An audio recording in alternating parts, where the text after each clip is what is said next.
Hello guys, ये video हमारी 11th class biology के सेकंड चैप्टर बायोलॉजिकल क्लासिफिकेशन की है। इस वीडियो में हम जनरल फीचर्स करेंगे किंगडम प्लांटी और एनिमिलिया के। तो डिटेल में हमारा थर्ड चैप्टर है किंगडम प्लांटी का और फोर्थ चैप्टर है किंगडम एनिमिलिया का, तो वहाँ पे हम इसे डिटेल में पढ़ेंगे। तो अब हम करते हैं general features of kingdom plantae. तो किंगडम प्लांटी के कौन कौन से फीचर्स होते हैं? First, eukaryotic in nature.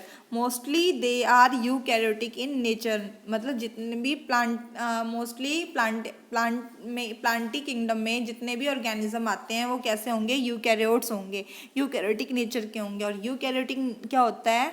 Eukaryotes हम किसे बोलेंगे? जिनके पास न्यूक्लियस, ट्रू न्यूक्लियस हो। यू मीन्स होता है ट्रू और कैरियो मीन्स होता है, कैरियोन मीन्स होता है न्यूक्लियस। और ट्रू न्यूक्लियस का मतलब क्या है? न्यूक्लियस के पास अपनी खुद की मेम्ब्रेन हो, मीन्स न्यूक्लियर मेम्ब्रेन प्रेजेंट हो, तो हम उसे क्या बोलेंगे? Eukaryotic organism. ठीक है, तो mostly plant are eukaryotic in nature. The main pigment present is chlorophyll. जो इनके पास मेन पिगमेंट होता है वो क्लोरोफिल प्रेजेंट होता है। और क्लोरोफिल किस चीज़ में हेल्प करता है? ये लाइट को ट्रैप करता है, लाइट और फोटोसिंथेसिस में हेल्प करेगा। तो फोटोसिंथेसिस क्या होता है? Help in the synthesis of food. Means chlorophyll photosynthesis process के थ्रू फूड फॉर्मेशन में हेल्प कर रहा है। ठीक है, तो अब हमारा नेक्स्ट पॉइंट है their cell wall is made up of cellulose. जो इनकी सेल वॉल होती है वो सेल्यूलोज से मिलकर बनी हुई होती है। तो आगे नेक्स्ट है रिप्रोडक्शन। रिप्रोडक्शन में सेक्सुअल भी होता है और एसेक्सुअल भी होता है। तो reproduction can be sexual as well as asexual. तो अगर हम इनकी लाइफ साइकिल देखें तो इसमें हमें अल्टरनेशन ऑफ जनरेशन देखने को मिलेगा। मतलब वो एक बार स्पोरोफिटिक की तरह बिहेव करेंगे और एक बार गैमेटोफिटिक की तरह बिहेव करेंगे। तो मीन्स स्पोरोफाइट्स भी होते हैं और गैमेटोफाइट्स, दोनों ही जनरेशन में देखने को मिलती है इनकी लाइफ साइकिल में। तो they exhibit the phenomena of alternation of generation that is diploid sporophytes and haploid gametophytes. तो स्पोर्स, जो स्पोरोफाइट्स क्या करते हैं? स्पोर्स प्रोड्यूस करते हैं। और जो स्पोर्स प्रोड्यूस होंगे वो कैसे नेचर के होंगे? Diploid, 2n। और हैप्लॉयड गैमेटोफाइट्स बोले तो इसका मतलब क्या है? गैमेटोफाइट्स क्या होते हैं? जो गैमेट्स प्रोड्यूस करें। और गैमेट्स कैसे होंगे? हैप्लॉयड नेचर के, मतलब n। अब हमारा नेक्स्ट है किंगडम एनिमिलिया। तो हम करते हैं किंगडम एनिमिलिया के जनरल फीचर्स। तो किंगडम एनिमिलिया क्या है? देखते हैं। देखो, they are multicellular organism with variable size. मतलब ये कैसे? किंगडम एनिमिलिया के अंदर जो ऑर्गेनिज्म आएंगे वो कैसे है? मल्टी सेलुलर है और जो इनका साइज है वो डिफर करता है। जैसे कि हम अपने आप को देखते हैं, हम और अपने चारों तरफ देखेंगे, जैसे rat, cat, dog, cow, elephant, तो इन सब का साइज क्या है? वेरी कर रहा है। ठीक है, डिफर कर रहा है। तो इसलिए क्या है किंगडम एनिमिलिया का कैरेक्टरिस्टिक्स? Variable size. तो सेकंड पॉइंट हमारा they have well developed organ system. तो एनिमिलिया किंगडम के अंदर जो ऑर्गेनिज्म आते हैं, देखो लोअर टू हायर जाएंगे, जैसे जैसे हम हायर ऑर्गेनिज्म की तरफ जाते हैं तो ऑर्गन सिस्टम अच्छी तरह से डेवलप हो चुका है।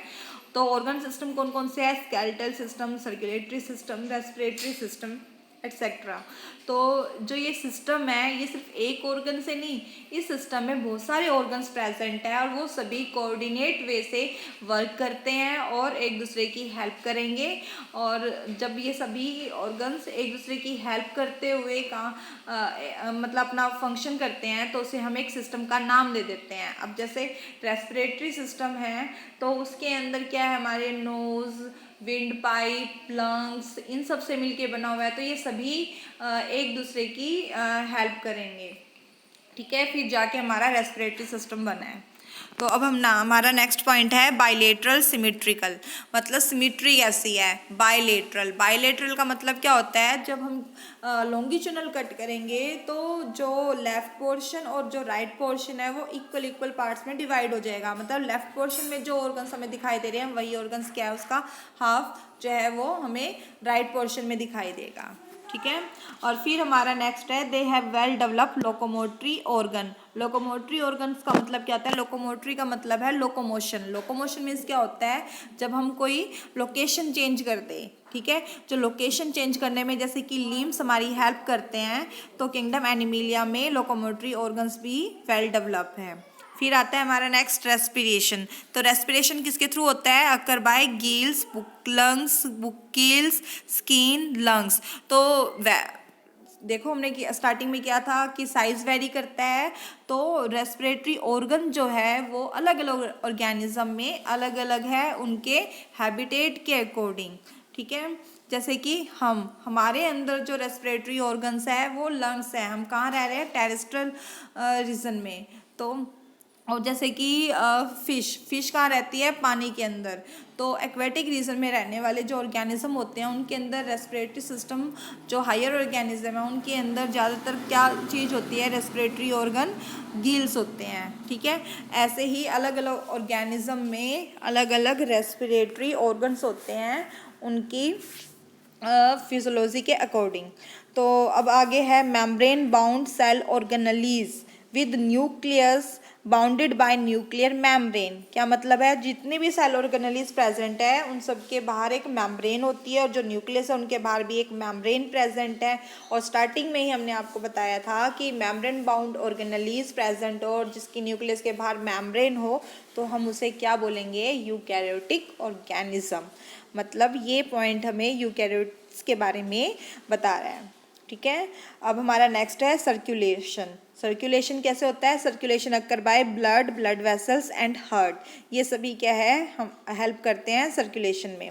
और रिप्रोडक्शन कैसे होता है? Occur by the formation of haploid gametes, ठीक है। हैप्लॉइड गैमेट्स जो होता है वो आगे जब इनका फ्यूजन होता है give rise to new diploid organism, फिर ये डिप्लॉय ऑर्गेनिज्म को प्रोड्यूस करते हैं। और जो एक्सक्रेटरी ऑर्गन है वो क्या है? किडनी, ठीक है। तो ये हमारे जनरल फीचर्स किंगडम प्लांटिया का और किंगडम एनिमिलिया का हम कर चुके हैं।